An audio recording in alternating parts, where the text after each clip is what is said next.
G'day, g'day, g'day. This is Charlie. I'm coming to you today from my locals community with your daily dose of business inspiration. Come on over and join me at askcharlieleetham.locals.com. You can join the community for free. You can become a supporter and you can access supporter-only content, be able to add to the conversations, create your own conversations, and it also helps me to keep creating this type of content, my interviews and my tutorials. I do want to talk today, and it's going to be a little bit more of a freestyle episode rather than a noted episode as I have been doing on attitude versus abilities. And this comes up because I was listening. Oh, sorry, it's topic number 175 today, by the way. I was listening to Next Level University, episode number 1741 today. What did they call it? Let me go and have a look and see what they called it. I should have had that. Attitude is the one thing you can control. And I thought that's such a great topic. And they said a couple of really, really good things in there, but it got me thinking about my own sort of experiences and my own thoughts on it as well. So I thought I'd share those for my community. So let's talk whether you want to bring someone onto your team because they've got a good attitude or because they've got the abilities that you're looking for to do a job. And yeah, we're going through this at the moment. Gail and I are actually looking for some more team members to bring on to help us work behind the scenes and get us organized and help us be more organized behind the scenes so that we can get out and actually deal with our clients and do the things that we need to be doing to build our businesses, which is, me practicing what I'm preaching, basically. And it's it's been a really interesting process for me and for her, but for me specifically, because there's this real balance for me about I need someone who can come on board and pretty much be up to speed and doesn't need a heap of training. But I also need someone who is going to be able to work with me. I've often said I'm not an easy person to work with. I'm not sure that's a true statement. I do have things that just need to be done though, and yeah. I don't know if it's that I'm not easy. It's just more that I have things that I need to do. I've only got so much time to spare, and I really don't like micromanaging people. I think that's what it comes down to is I don't like micromanaging people. I want to have people like myself on my team pretty much. And not my exact mindset, but people who are self-starters, who have a lot of initiative, are prepared to go out and learn how to do something. And if they can't work it out, come back and ask good questions.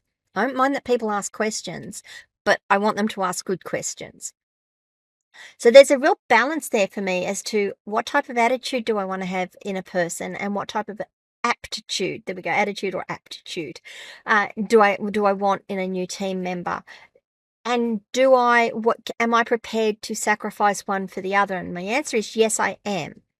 And I want you to think about it for your businesses as well. I will sacrifice aptitude to get attitude, without a doubt. Someone that fits into my team and can work in my team and become productive and not add to the stress levels that we're experiencing. And there is a lot of stress when you're busy and you're not getting things done and things just need to be done.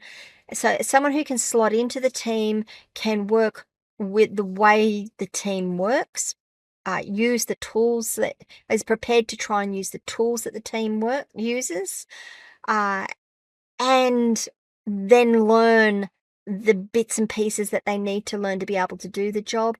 I will take any day over someone who has got a glowing resume that says, I've done this and I can do this, and they ace all the tests and they can do all the things. But then when you start talking to them, it's really hard, or they need micromanaging, or they don't know how to learn things. They don't know how to learn things independently. They need to be shown where to go and find the information, what questions to ask, what to do. You've got to spoon feed them all of that information. Now, I'm being a little harsh here sometimes. I've had people like that, and I'm being a little harsh if it feels like I'm painting everyone with that paintbrush. I am sorry, I'm not. But it is some of the extremes that we've had, and I've had when I've brought people onto a team. And it's not just a team within my Ask Charlie Leetham. This is going back years ago.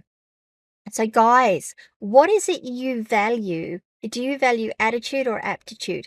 Let me ask you another question. If you go into a shopping center, into a grocery store, and you get to the checkout and you've got the person at the checkout, and yeah, I know self checkout, it's a thing these days, but there are still not self checkouts. You can go through and have someone actually check you out. And if you get to the counter and you've got the person behind the machine going, yeah, and I do it. "G'day, how you doing? It's a great day, isn't it?" They're that type of person. And sure, they ring up your total and they take your money and all the rest of it, but it's only just service, isn't it?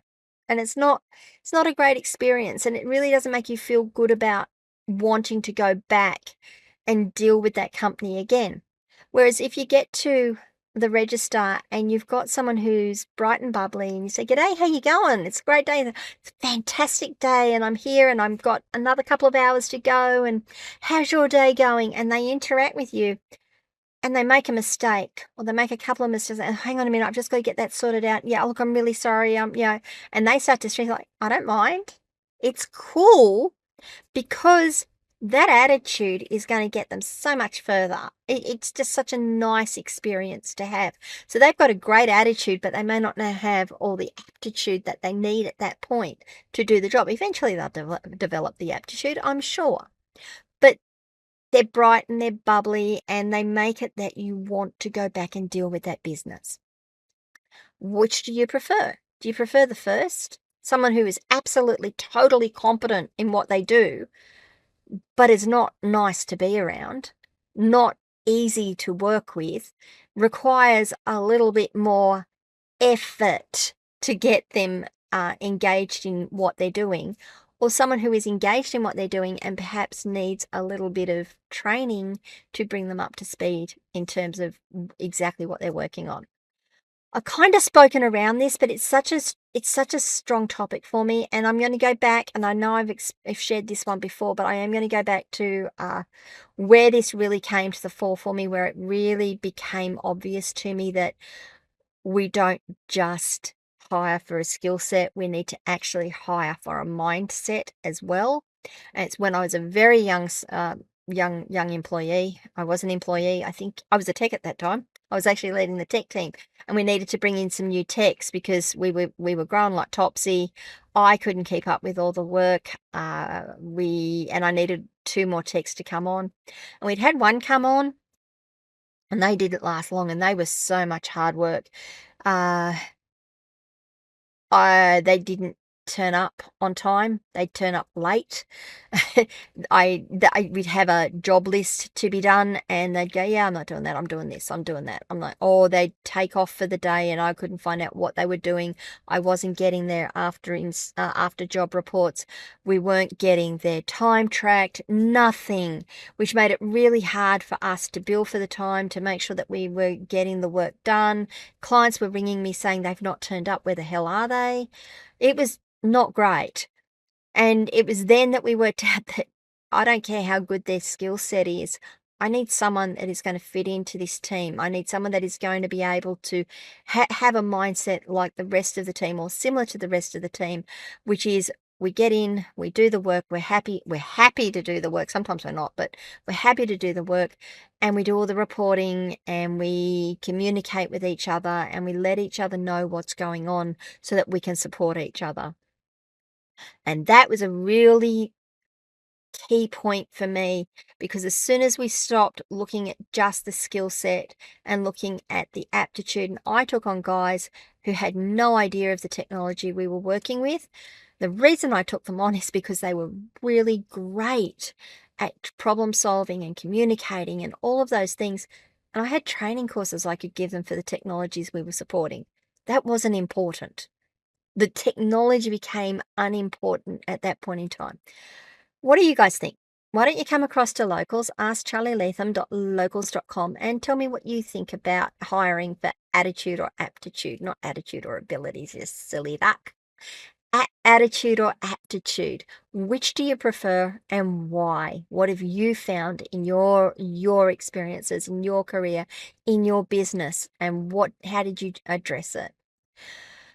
Okay, so please remember to like this video, subscribe to the channel, ring the notification bell so you find out when we drop more content. Maybe leave a review if you can, or share this content with someone who you think might benefit from it. And I will see you all tomorrow for episode number 176, Turning Obstacles into Opportunities. See you guys.